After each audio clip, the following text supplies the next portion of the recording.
Good afternoon दोस्तों। तो कैसे हो आप लोग? आशा करता हूँ सब अच्छे होंगे, स्वस्थ होंगे, खुश होंगे। मैं मनोज, आपका दोस्त। तो आज नया सेगमेंट लेके आया हूँ। इसमें आज मैं लाया हूँ आपके सवाल और मेरे जवाब। मेरे साथ हैं दो भाई। एक है नीरज मिश्रा, जो ओला और उबर में दोनों में गाड़ी चलाते हैं। आज भी ये भी छुट्टी पे है, ये इनकी आज गाड़ी का काम था। मैं भी आज छुट्टी पे था, मेरे को भी अपनी गाड़ी की सर्विस करवानी थी और इन्होंने अपनी गाड़ी के सॉकर और ब्रेक वो पैड या बाकी चीज़ें चेंज करवानी थी। और यहाँ पीछे ये चंदन भैया, तो ये गाड़ी में ओला उबर में ड्यूटी करके आए हैं। और चंदन भैया कितने का काम करके आए और कितने बजे गए थे, पहले ये बताइए आप। बस भाई क्या था कि पिछली रात जो है थोड़ी पार्टी वार्टी थी, जिसके कारण लेट हो गए। सुबह मॉर्निंग में 7:30 से 8 बजे करीब निकला था और आप टाइम आपके सामने है। अभी टाइम दिखाना नहीं है, कितना हो रहा है? 12-1 बज रहे होंगे। वैसे तो डिवाइस मैंने 11:30 बजे ही बंद कर दिया था। 12:55 टाइम हो रहा है, तकरीबन एक समझ लिए 1 बजे तक। चंदन भाई 1 बजे सुबह निकले थे आप 7:30 बजे, और कितने तक का काम कर लिया 1 बजे तक आज सैटरडे के दिन? भाई आज सैटरडे के दिन 1000 रुपये करके मैंने डिवाइस 11 बजे बंद करा था। एक्चुअली मेरा टायर पंचर था। डिवाइस मैंने 11 बजे, घर आया मैं 1 बजे। अच्छा, तो 1000 रुपये का काम हुआ मेरा आज। तो चलो फिर मेरे कई व्यूअर्स ने मुझे सवाल भेजे हैं, तो मैंने उन सबके जो खास कुछ स्पेशल सवाल हैं, सबके तो नोट नहीं कर पाया। कई सवाल हैं तो मैं नोट करके लाया हूँ। तो एक एक करके मैं नाम लेते हुए सवाल पूछूंगा और मेरे दोनों भाई जवाब देंगे उनका। तो पहला सवाल शुरुआत करते हैं, इन्हें है नरेंद्र राजपूत। तो नरेंद्र राजपूत जी ने पूछा है, एसेंट और स्विफ्ट में कौन सी गाड़ी अच्छी है?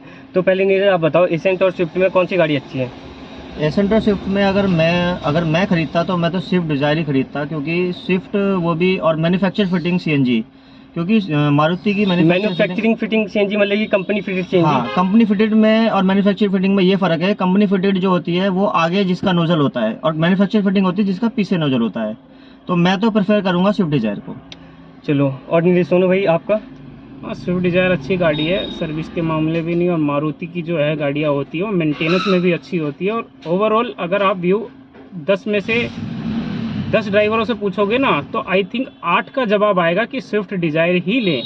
सर्विस कॉस्ट भी कम है उसकी ना, सर्विस कॉस्ट भी कम है। और फिर और क्या कहते हैं, सबसे अच्छी बात ये है कि स्विफ्ट की जो ग्राउंड क्लियरेंस है वो एसेंट से ज़्यादा अच्छी है। और ये आपको स्विफ्ट का और एसेंट का डिफरेंस मिला। एक है, दूसरे हैं व्यूअर्स हैं फिरोज खान। तो उनका सवाल आया था, इतना कम काम क्यों हो गया ओला उबर में? तो पहले चंदन भैया आप बताओ। कम काम तो बस उतार चढ़ाव तो देखो जी हर काम में आता है, कभी धूप और छाँव।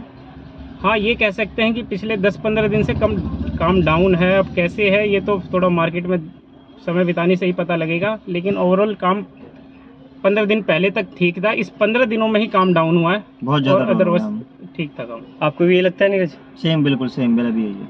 तो मैं ये पीछे चंदन बैठा है मेरे, तो मैं इनको कई बार सोनू बोल रहा हूँ, कई बार चंदन बोल रहा हूँ। वैसे इनका रियल नाम चंदन है, जो हम घर पे बोलते हैं इसको सोनू बोलते हैं। तो इसी वजह से मैं इनको चंदन, कई बार चंदन निकल जा रहा है, कई बार सोनू निकल जाता है। तो इनका दोनों आप कुछ भी बोल सकते हो। इनका नाम नीरज ही है, नीरज मिश्रा। तो ये तीसरा सवाल है आयुष चौधरी जी का। इन्होंने लिखा है, वैगनार से मंथली सीएनजी और मेंटेनेंस काट के कितनी सेविंग हो सकती है? तो पहले नीरज आप बताओ कितनी सेविंग तक हो सकती है। और ये भी बता दूं, इसके पास भी वैगनार है। वैगनार कौन सा मॉडल है नीरज? मेरे पास वैगनार के सीरीज का 2017 मॉडल है। और अगर वैगनार और किस में पूछ रहे हैं? ये नहीं, इन्होंने पूछा है वैगनार से मंथली सीएनजी और मेंटेनेंस काट के कितनी सेविंग अगर हो सकती आपकी है? वैगनार फ्री है, कोई ईएमआई नहीं है, और मतलब आपका बाकी सब कुछ नहीं है देना ईएमआई वगैरह, अगर आपकी गाड़ी फ्री है, तो अगर आप 10 घंटे 12 घंटे दे रहे हो, एटलीस्ट 10 घंटे तो दो गाड़ी पे, तो कितना भी बड़ा काम होगा आप 1600-1700 1800 का कर लोगे, जिसमें से आप अपनी 600 रुपये की सीएनजी मान लो पर डे। अगर आप 250-300 रुपये मेंटेनेंस निकालते हो, जिसमें कि आपका जो लग जाता है, कभी टायर, कभी शॉकर, कभी कुछ, तो मतलब आप 1000 रुपये आराम से बचा लोगे। अगर आप 10 घंटे दे रहे हो, वो भी इस मंदी में। अगर आप मतलब वैसे दे रहे हो, जब अच्छा काम होता है 10 घंटे दे रहे हो, तो आप 2500 का काम भी कर लोगे। तो 2500 में आप वही 600 सीएनजी, 200 आप मेंटेनेंस निकाल दो, तो 1500-1600 आप बचा सकते। नीरज, ये नहीं लगता डेली की 200 मेंटेनेंस तो बहुत ज़्यादा है? डेली की 100 रुपये की मेंटेनेंस तो बहुत है। नहीं, मैंने 200 रुपये इसलिए बोला क्योंकि उसमें हमारी फिटनेस भी है, सालाना आती रहती है, हर 2 साल में फिटनेस है, टैक्स है, ये है वो है, कभी कुछ होता है, कभी जैसे आज सोनू भैया ने बताया कि इनका टायर फट गया, तो ये इनकी गिनती में नहीं था कि आज टायर फटेगा, लेकिन हम इस चीज़ को एक्स्ट्रा पहले से लेके चल सकते हैं। 200 रुपये लेंगे तो 6000 रुपये मंथली हम निकाल रहे हैं। 2 महीने में भी अगर 10-12 हज़ार का खर्चा आया, तो वो पहले से ही हम स्टॉक कर सकते हैं। बच गए तो वो हमारे ऊपर है। और आप एग्री हो इस बात से? हाँ, एग्री हूँ, ऐसी कोई बात नहीं है। बट मैं थोड़ा सा अपना ओपिनियन इसमें चेंज करना चाहूँगा।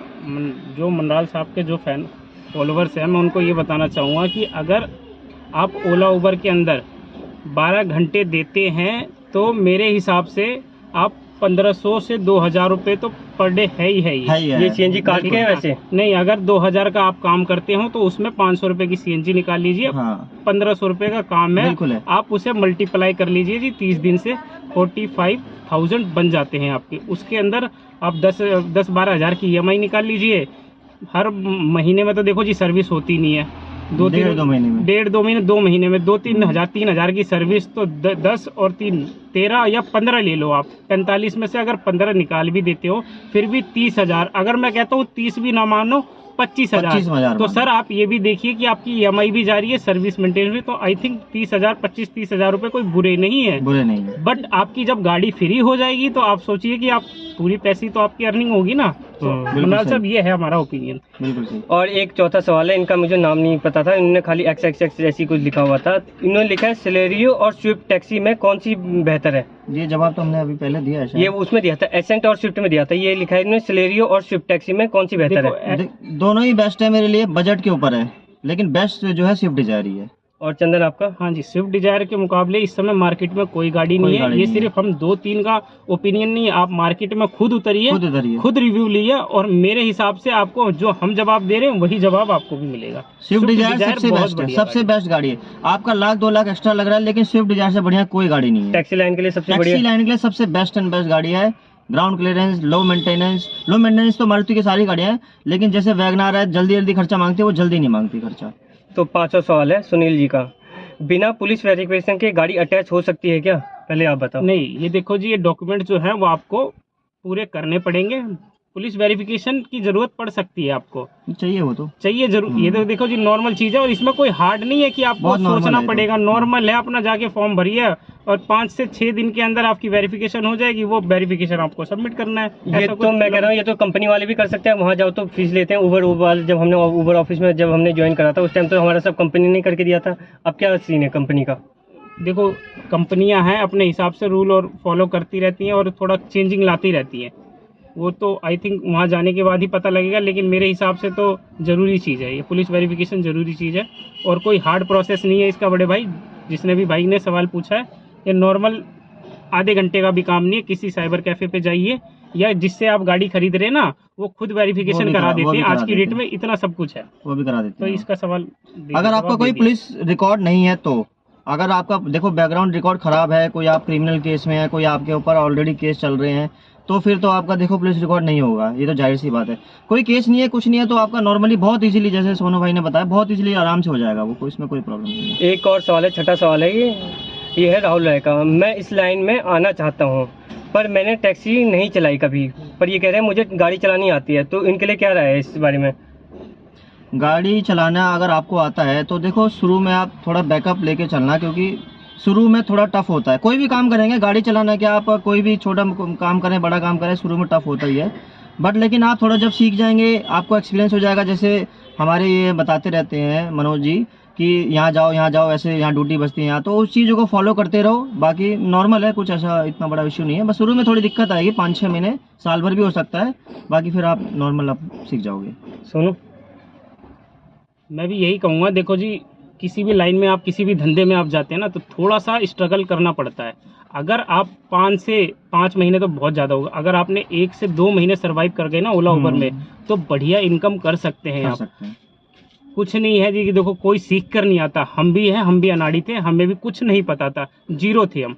बट 1 महीना, 2 महीना, 2.5-3 महीने लगे, उसके बाद आज आपके सामने है, हम भी चला रहे। मेरी गाड़ी 2015 अक्टूबर मॉडल की है।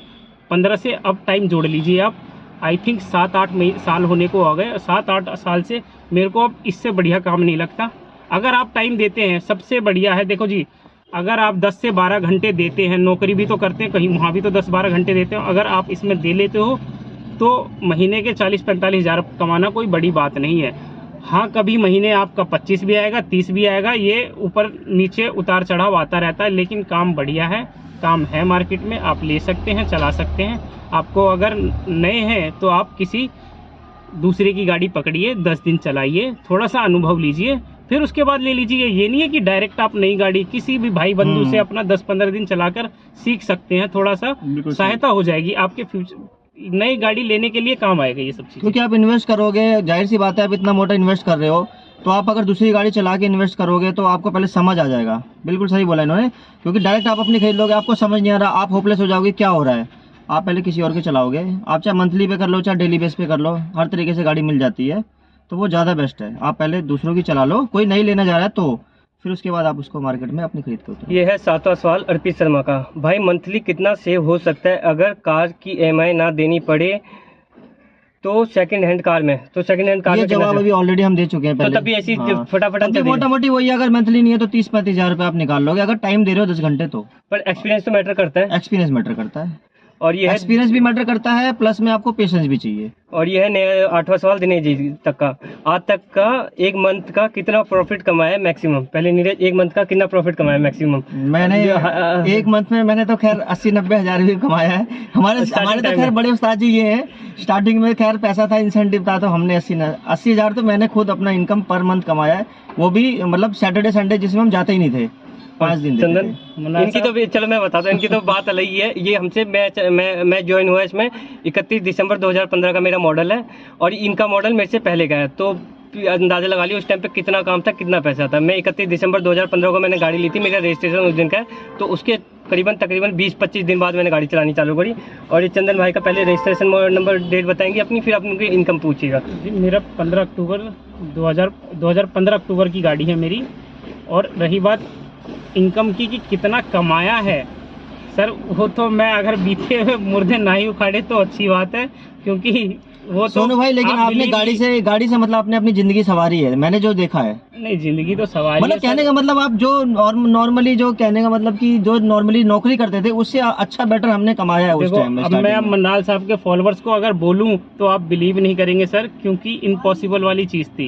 एक ड्राइवर हमने पर डे 10-10 हज़ार 12-12 हज़ार कमाए हैं। अब इसे और आप मल्टीप्लाई उस करिए। टाइम हमने लोगों की सुनी भी थी, इन्होंने तो खैर सुनी है, हमने तो खैर मैंने तो क्या सुनी है कि हम आप पढ़े लिखे हो, ये ग्रेजुएट है, ये ग्रेजुएट है, सब ग्रेजुएट है, कि आप ग्रेजुएट हो गए गाड़ी चला रहे हो, टैक्सी चला रहे हो, लेकिन काम कोई छोटा बड़ा नहीं होता, पैसा आना नीरज, चाहिए। तुम्हारे टाइम पे तो इंसेंटिव खत्म हो गया था मेरे ख्याल से। नहीं, इंसेंटिव था बट इतना मोटा इंसेंटिव नहीं था, लेकिन हाँ ठीक था, मतलब कि महीने में जितना जैसे चंदन के टाइम पे था। हाँ मतलब महीने में वही आता था, हफ्ते की जैसे 55 ड्यूटी 50 ड्यूटी पे मिलता था 2000-2500, तो वो हम कर लेते थे इजीली। हफ्ते में 50 ड्यूटी नॉर्मल थी ऊबर की, क्योंकि उस टाइम पूल चलता था। तो ये नवा सवाल है गगनदीप सिंह का। पिकअप आया है 1.3, 1.4, इसका क्या मतलब होता है नीरज बताना? 1.1 मतलब 10%, 2 मतलब 20%, 3 मतलब 30%, ऐसे ही आप 10 से कैलकुलेट करते रहिए। जितना मतलब कि हमें जैसे नॉर्मल 10 अगर आपको 10 किलोमीटर के 100 रुपये किराया बनना है तो 1.1 में है तो 110 रुपये मिलेंगे, 1.2 में है तो 120 रुपये मिलेंगे, मतलब जो भी किराया है उससे 10 है, 1.1 है तो 10, 1.2 है तो 20, तो नॉर्मली ये है। और ये कब लगता है, ये 1.1 कैसे ये मिलता है? डिमांड के ऊपर है, जब डिमांड हाई हो जाएगी तो चार्ज ऑटोमेटिकली लगता है। और ये है 10वां सवाल फैज मलिक का। भाई न्यू डिजायर कार लेकर मंथली कितना सेव हो जाएगा? ये भी जल्दी से जवाब दीजिए, क्योंकि ये पहले देर का है। कितना सेव ऑलरेडी हो जवाब दे जाएगा? रखा है एक बार ये। फटाफट डिजायर में दीजिए। आप 50,000 कमा सकते हैं अगर 10-12 घंटे दे रहे हैं तो। नई डिजायर लेके मंथली सीएनजी काट के तो सीएनजी वेनजी काट के आप वही 30-35 और हज़ार, फिर इसमें वो भी है इंस्टॉलमेंट भी है गाड़ी की। इंस्टॉलमेंट वगैरह हटा के भी 30,000 रुपये आराम से अगर 10-12 घंटे दे रहे फिर तो उसके लिए बहुत मेहनत करनी पड़ेगी। मैंने तो वही 10-12 घंटे बोल तो रहा हूँ, 12 घंटे मैक्सिमम 12 घंटे देने पड़ेंगे आपको फिर। तो अगला सवाल पूछते हैं फिर 11वां सवाल। ये अर्पित जी का है। टैक्सी नंबर कार कितने साल तक चल सकती है? डिपेंड करता है सर, वो आप कौन सी सीरीज की ले रहे हो। आरटी नंबर है उसका 8 साल परमिट है, जेड नंबर है DL1Z जो ऑल इंडिया परमिट है उसका 10 साल है। तो वो डिपेंड करता है सर आप कौन सी लेते हो। ये अभी मैंने सुना है कि अभी जब हम जैसे तुम्हारी गाड़ी चंदन 2000 कहते हैं, ये अगले साल 2023 में वो 8 साल पूरे हो जाएंगे। तो मैं सुनने में आया कि अथॉरिटी से 2 साल और बढ़ सकता है, ऐसे अभी कंफर्म न्यूज है या सुना सर है? ये कंफर्म न्यूज़ तो नहीं है, बट अथॉरिटी डिपार्टमेंट के बंदों से हमने पूछा है, उन्होंने कहा सर हमारे पास खुद को ऐसी कोई नॉलेज नहीं है, अगर आएगी तो हम आपको शेयर करेंगे, बताएंगे वो। और कुछ बंदे कह रहे हैं कि गाड़ी की कंडीशन पे भी डिपेंड करता है कि गाड़ी की कंडीशन कैसी है। अगर आपकी कंडीशन गाड़ी की अच्छी है तो आपका परमिट 2 साल के लिए और बढ़ जाएगा, ऐसा सुनने में आया, लेकिन हम भी कंफर्म नहीं है अभी। जब तक ये कोई अंदरूनी बंदा नहीं बताएगा हमें भी नहीं पता चलेगा सर। 12वां सवाल है दिनेश जी का। ओला उबर ड्राइव की ड्रेस कैसी होनी चाहिए? ओला उबर ड्राइवर की ड्रेस कैसी होनी चाहिए? सर ओला उबर पहले ये देखो ड्रेस देखो, चंदन भैया की ड्रेस देखो। ओला उबर से कोई मतलब नहीं है। कमर्शियल गाड़ी अगर आपकी है तो ड्रेस आपको चाहिए।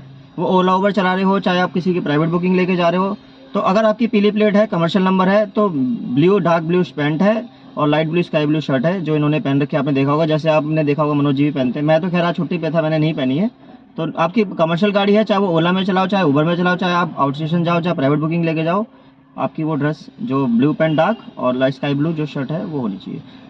ये है 14वां सवाल फैज मलिक का। भाई डे और नाइट में काम करें तो कितना काम हो सकता है? जल्दी जल्दी जवाब दीजिएगा। ये वही मैंने repeat डे में question चलाई है, नाइट का मैं नहीं बता सकता। है। तो चंदन, सर मैंने भी डे में ही चलाई है, नाइट का जवाब नहीं दे सकता। बट अगर डे में चलाते हैं तो आप मंथली 45-50 हज़ार रुपये कोई बड़ी बात नहीं है। टाइम दे रहे हो ना आप, समय देना देखो बहुत जरूरी है। बस। हर काम में समय जरूरी है। आप नौकरी करते Patience हैं वहाँ भी भी तो चाहिए, समय भी समय चाहिए। देते हैं ना आप, तो समय दीजिए, पैसा अपने आप आएगा। बात खत्म है जी। एक है ये 15 सवाल, ओला उबर के लिए सिलेरियो सीएनजी लेनी है या कोई और? सैलरी अच्छा डिजायर ले लो, थोड़ा और बजट बढ़ा लो, 1-1.5 लाख का फर्क आता है। आप डाउन पेमेंट जो दे रहे हो दे दो, ईएमआई बढ़वा लो, आप डिजायर लो, सैलरी अच्छी डिजायर लो। 17वां सवाल है अनुज यादव जी का। क्या यूपी नंबर गाड़ी ओला उबर में चला सकते हैं? बिल्कुल चला सकते हैं।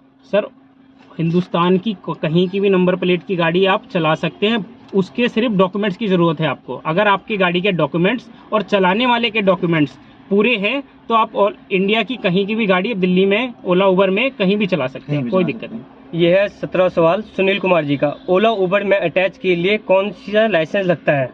आप तो सुप्रीम कोर्ट ने ऑर्डर कर दिया, आपको 4 व्हीलर का आप नॉर्मल लाइसेंस होना चाहिए बस। Private licence? हाँ, नॉर्मल का 4 व्हीलर का कोई भी लाइसेंस होना चाहिए। जब हमने गाड़ी ली थी, मैंने 2015 में गाड़ी ली थी और सोनू ने गाड़ी ली थी, चंदन ने, तो उस टाइम पे कमर्शियल लाइसेंस और बैच जरूरी था। जो हमने क्लास ली थी कमर्शियल लाइसेंस की, उस टाइम पे हम हमारी सबके क्लास पास होती है थी। ऑलरेडी कमर्शियल लाइसेंस और बैच, हमारे पास आज भी है वो। सिर्फ नीरज के पास शायद बैच है, नहीं बैच नहीं है मेरे पास। नीरज के पास बैच नहीं है, मेरे पास बैच है, चंदन के पास बैच है। Commercial उस टाइम पे license- बैच भी जरूरी नहीं होता, इस टाइम पे बैच की जरूरत नहीं है। सिर्फ आप ये सवाल का तो सिंपल सा जवाब है, आप कोई सा भी लाइसेंस लगा लीजिए, प्राइवेट लाइसेंस 4 व्हीलर होना का, चाहिए। बस 4 व्हीलर का लाइसेंस होना चाहिए, वो सिंपल। सही कह रहा हूँ मैं? सही बिल्कुल। ये है 18वां सवाल गोरा खन्ना जी का। New car Dzire PB number P Punjab number है, कमर्शियल में ओला उबर में लग रही है क्या न्यू गाड़ी? हाँ बिल्कुल लग रही है, कोई दिक्कत नहीं, आराम से चला सकते हो। वहीं आपके सर पंजाब में ही बहुत सारे डॉक्यूमेंट्स, अगर आपके डॉक्यूमेंट्स पूरे हैं गाड़ी के, और मैंने अभी थोड़ी देर पहले भी बताया, अगर आपके डॉक्यूमेंट्स पूरे हैं, गाड़ी के डॉक्यूमेंट्स पूरे हैं, तो हार्डली आधे घंटे के अंदर आपकी गाड़ी ओला उबर में अटैच हो है, जाता और है। आधे घंटे के बाद आप ड्यूटी लेने के लिए भी एलिजिबल हैं सर। चलिए अगले सवाल की तरफ बढ़ते हैं। यह है अभय प्रताप का। 12 घंटे में कितना काम हो जाता है? आप कितने घंटे गाड़ी चलाते हो? पहले नीरज जल्दी जल्दी से 12 घंटे में बताया था वही। अगर आप 12 घंटे दे रहे हो इस मंदी में भी, तो आप 2200 रुपये नॉर्मली ले जाओगे, और जब काम होता है तब तो 2500, 2700, 2800 नॉर्मली। और आप कितने घंटे गाड़ी चलाते हो? मैं तो 7 घंटे, 8 घंटे, 10 घंटे भी हो जाते हैं, तो 2000 का काम हो जाता है। और चंदन? सेम टाइम हम देखो जी, हमारा सुबह निकलने का मॉर्निंग टाइम 4 बजे उठना है, 4:30 सीएनजी भरवा के 5 बजे तक, और घर आने का जी 2:30-3 बजे तक अपना घर जाते वही, 10 हैं। आप घंटे। जोड़ सकते हो 7-8 घंटे, 9 घंटे होते हैं, इससे ज़्यादा नहीं होते, बस ये जी है। और ये है एक और सवाल, ये 20वां सवाल हरिदास जी का। भाई ये बताओ, ओला उबर में आईडी बनाने का पैसा लगता है क्या? पहले चंदन आप बताओ। नहीं जी, कोई ओला उबर में आईडी बनाने का कोई पैसा नहीं लगता, ठीक है ना। आपके बस कागज पूरे होने चाहिए, बार बार मैं यही दोहराऊं, आपके डॉक्यूमेंट्स पूरे होने चाहिए, आपकी गाड़ी के डॉक्यूमेंट्स पूरे होने चाहिए, इसके अलावा और कुछ नहीं, कोई पैसा नहीं लगता। नहीं है। फ्री में अटैचमेंट होती है और फ्री में ही ड्यूटी आप बल्कि आप किसी accept करते अटैच्ड वाले बंदे से करवाओगे तो उसको रेफरेंस हाँ, बोनस भी मिलता है। हाँ जी। ये है 21वां सवाल, 22वां सवाल रोहित कुमार जी का। दिल्ली में ओला उबर का ऑफिस कहाँ पर है? दिल्ली में पहले हौसखास में था, मेरे को भी कंफर्म नहीं है, बाकी गुड़गांव में है, नोएडा में है इनका ओला का। हाँ जी, गुड़गांव में है, नोएडा में है, दिल्ली में भी हौजखास में भी है, और आपको एक पीरागढ़ी में भी। इनकी दिल्ली के अंदर बहुत सारी ब्रांचेज है। हाँ, पेट्रोल पंप पे कई जगह भाई बैठे रहते हैं, कंपनियों ने उनको ऑथराइज कर रखा है कि आप गाड़ियाँ अटैच कर सकते हैं। तो बहुत सारे दिल्ली में मोस्टली 10 में से 5 पेट्रोल पंप पर ओला उबर के भाई मिल जाएंगे जो आपकी गाड़ी अटैच CNG कर पंप देंगे। पे। हाँ जी। एक और सवाल है, ये अगला सवाल है गगनदीप जी का। भैया जी एक बात बताओ, ये पता लग जाता है कि राइड कहाँ की है और कहते हैं कहाँ जाना है कंफर्म करने से पहले, या और ये भी ये और लिखा है इन्होंने, या और ये ज़रूरी है ले जाना, और ये एक और इन्होंने ये आगे लिखा है ट्रैफिक में फंस के पैसा मिलता है? सर ऐसा है कि देखो, पहला तो आपका सवाल था कि क्या हमें पता लग जाता है कि ड्रॉप लोकेशन कस्टमर को कहाँ जाना है। सर एक्चुअली अब जो नया कंपनी ने फीचर दिया है हमें, ओला उबर में पहले ये फीचर्स नहीं था, बट कंपनी ने अब अपडेट करा है। पिछले 1-1.5 महीने से हमें पता लग जाता है कि कस्टमर को कहाँ जाना है, तो हमारे पास ऑप्शन आ जाता है कि ये ड्यूटी हमें एक्सेप्ट करनी है। अगर हमें जाना है तो, नहीं जाना तो ड्यूटी पास कर दीजिए, पास का भी ऑप्शन आता है। और आपने एक्सेप्ट कर ली तो सर कोशिश करिए कि जाना ही जाना है। आपकी रेटिंग पे फर्क पड़ता है, फ्यूचर में आपको अच्छी रेटिंग मिलती है, इसीलिए ड्रॉप लोकेशन दिखाना चालू करा है शायद। और नीरज इन्होंने पूछा ट्रैफिक में फंसे होने का पैसा मिलता है? हाँ, अगर आप उबर में चल रहे हैं तो उबर में आपको ट्रैफिक का पैसा मिलेगा, ओला पे भी मिलता है, बट इतना नहीं मिलता। लेकिन मैं तो यही आपको सजेस्ट करूँगा, ट्रैफिक वाला आप अवॉइड ही करो। और एक और सवाल है विशाल कार्तिक जी का, सर रोड टैक्स और बॉर्डर टैक्स में क्या डिफरेंस है ऑल इंडिया एनसीआर परमिट के लिए? रोड टैक्स तो देखो, आपको जो रोड टैक्स जो अगर 1RT है, ऑल इंडिया परमिट का पूछा है? नहीं, पहले ने वो 1RT का बताओ। 1RT का तो एक बार कटता है दिल्ली का 1980 रुपये का रोड टैक्स हमारा कटता है, वो हमें वो एक बार पे करना पड़ता है। एक साल का? बाकी हाँ, एक साल का है वो मार्च टू मार्च पे मार्च टू मार्च, हर मार्च 31 मार्च तक वैलिड होता है वो, चाहे आप कभी भी कटवाओ 31 मार्च तक वो वैलिड है। उसके बाद अगर आप जो बॉर्डर पे जा रहे हो, तो अगर एनसीआर में जा रहे हो तो कोई टोल नहीं है, वापसी में आपको एमसीडी देनी है, जो कि नॉर्मली किसी भी गाड़ी पे लगती है कमर्शियल। और वो तो टैक्स जब हम बॉर्डर एनसीआर में जाते हैं टैक्स तो लगता ही है। हाँ, वो टैक्स तो आपका वो तो रोड सर, वो स्टेट टैक्स है ना, वो रोड टैक्स नहीं, वो स्टेट टैक्स है। एमसीडी टैक्स अलग है, रोड टैक्स अलग है, वो और स्टेट टैक्स अलग है। वो स्टेट टैक्स है, वो तो आप जिस सर, जो- स्टेट में जाओगे वो तो देना पड़ेगा आपको। जो नीरज भाई ने बताया 1980 रुपए का, वो दिल्ली का स्टेट टैक्स है। और जो आप दिल्ली में एंट्री करेंगे तो वो एमसीडी टैक्स है। और आप दिल्ली से किसी अदर स्टेट जाते हैं, हरियाणा, पंजाब, किसी भी स्टेट जाते हैं, तो वहाँ का उसका टैक्स- स्टेट टैक्स कटवाना पड़ेगा आपको। वो उस दिन का कटेगा जब आप जाओगे, हाँ। जब कटवाओ। आप कौन सा डेली आप पंजाब हरियाणा चक्कर तो लगता नहीं, मिलती कहाँ ड्यूटी मिलेगी तो उस दिन का कटवाओ। तो एक और सवाल है राजा प्रताप सिंह लोडी का, इन्होंने पूछा सर गाड़ी रेंट पे लेते टाइम कुछ सिक्योरिटी देनी पड़ेगी? वो रेंट डिपेंड पे लेते टाइम जैसे आपका कोई, जैसे मैं किसी से गाड़ी रेंट पे ले रहा हूँ तो वो उसके लिए डिपेंड करता है कि आप आपके उनके साथ कलीग के साथ आपके लिंक कैसे हैं। कुछ नहीं भी लेते हैं, मैंने तो जहाँ तक है कि नहीं लेते हैं, क्योंकि कोई भी गाड़ी अपनी उसी को देता है जो उसका जानकार हो। सर, आपका अगर गुडविल अच्छा है सामने वाले के साथ, तो कुछ किसी नहीं भी देना। डॉक्यूमेंट्स की और किसी भी पैसे की जरूरत ही नहीं है ना। वो तो कॉमन सेंस वाली बात है। अगर भाईचारा अच्छा है तो वैसे ही मिल जाएगा, भाईचारा और कोई अच्छा अनजान नहीं को है, गाड़ी देता भी तो नहीं है, देता भी तो नहीं है, हाँ। ये भी बात है। और ये नेक्स्ट सवाल है, लास्ट सवाल है, फिर अगले सवाल आपको भी किसी और सेगमेंट में पूछेंगे अगले सैटरडे, क्योंकि भाई बिजी लोग हैं। ये लिखा है प्रदीप चौधरी ने, कमर्शियल गाड़ी का 1 ईयर का टोटल एक्सपेंस कितना होता है, जैसे insurance, road tax, permit, fitness वगैरह मिलाकर कितना खर्चा है, और ये बताइए। 1RT का ये 1RT का बता दीजिए और उसका भी बता दीजिए, 1Z का भी बता मेरे दीजिए। पास 1RT है, मैं 1RT का बता सकता हूँ। 1980 रुपये का सालाना टैक्स है, रोड टैक्स है ये। रोड टैक्स है जो लगता है। 2 साल में फिटनेस होती है, करीबन 5, 5.5, 6 हज़ार रुपये की फिटनेस होती है, जिसमें आपका SP गवर्नर और बाकी जो टैक्स वगैरह जो हम मीटर पास होता है, स्पीड गवर्नर होता है, गाड़ी की फिटनेस मिलती है 6-7 हज़ार रुपये, मतलब तो 5-6 हजार रुपये हैं। लेके चलिए। इंश्योरेंस जो है आपका, वो डिपेंड करता है कि आप कैसा करवा रहे हैं, कैसा करवा रहे हैं ना। 5,000 का भी है, 7,000 का भी है, वो डिपेंड करता है। फर्स्ट पार्टी, थर्ड पार्टी, और हाँ। जो एक नए इंश्योरेंस चल रहे हैं वो भी। हाँ, नहीं, वो जो 2,000 वही 5,000 रुपये, 5,000 7,000 से स्टार्ट है इंश्योरेंस, मतलब थर्ड पार्टी 7,000 से स्टार्ट है। जीरो डेप्ट कराएंगे तो 18-20 हजार 18,000 का भी है डिपेंड वो। करता है ना सर। आप फर्स्ट पार्टी मतलब मोटा मोटी आप मान के चले कि वही 10,000 आप इंश्योरेंस में लगा दीजिए सालाना, और 2 साल के आपका वो लग गया, आपका 6 हज़ार रुपये हो गया, 16,000 रुपये, और 1980 रुपये का टैक्स हो गया, तो वो 18-20 हज़ार रुपये के आप मान के चलिए। सालाना तो 18-20 हज़ार नहीं है, क्योंकि 18 कितना इंश्योरेंस कितना बताया नीरज? अगर जीरो टैप करवा रहे तो वही 18-19 हज़ार रुपये का। हाँ, कमर्शियल गाड़ी का। अगर आप थर्ड पार्टी करवा रहे तो 10,000 का हाँ, इंश्योरेंस हो गया, 8,000 का 10,000 का इंश्योरेंस हो गया। इन्होंने जो 20,000 कॉस्ट बताई ना, वो सेकंड पार्टी और थर्ड पार्टी लेकर बताई है। हाँ। अगर फर्स्ट पार्टी कराते हैं तो ये 30 से 35 हजार रुपए का हाँ। टोटल सालाना खर्चा है। सालाना खर्चा है। तो दोस्तों आज का व्लॉग फिर इसी के साथ करते हैं। आज आपके सवाल और मेरे जवाब। अब अगर कई सवाल तो ऐसे काफ़ी पूछे थे, पर अब वीडियो बहुत ज़्यादा लंबी हो जाएगी। अब मैं आपको नेक्स्ट सैटरडे या संडे जो भी हुआ, ऐसी सवालों के जवाब जो भी आप पूछोगे उनके जवाब आपको दूंगा। तो आज का व्लॉग फिर यहीं पर समाप्त करते हैं। जब आपको चैनल पसंद आए तो चैनल लाइक कीजिए, शेयर कीजिए, सब्सक्राइब कीजिए। नीरज, बिल्कुल चैनल को लाइक कीजिए। देखिए, जब तक आप शेयर नहीं करेंगे, सब्सक्राइब नहीं करेंगे, तो हमारे ड्राइवर भाइयों तक इन्फॉर्मेशन नहीं पहुंच पाएगी। सबसे पहला काम आपने वीडियो देखने के बाद यही करना है कि चैनल को शेयर कीजिए। आप इस वीडियो को ज़्यादा से ज़्यादा अपने दोस्तों को शेयर कीजिए, चैनल को सब्सक्राइब कीजिए, लाइक कीजिए, और कुछ और कमेंट है वो कमेंट कीजिए, फिर हम अगले जवाब जरूर देंगे जल्दी। और बाकी मैं अपने डेली के एक्सपीरियंस तो आपको बताते हूँ कि कहाँ से पिकअप आने के चांस ज़्यादा रहते हैं, दिल्ली में, यूपी में, NCR में। अच्छा नीरज, इसी के साथ आज का व्लॉग समाप्त करते हैं। चंदन भैया कुछ बोलना चाहोगे आप लास्ट में? जी धन्यवाद। मैं तो यही कहूँगा जी, आपको अपना समय निकाल के मंडाल साहब आपको अच्छी जानकारियाँ दे रहे हैं ओला उबर की, तो इनको लाइक करिए, सब्सक्राइब करिए।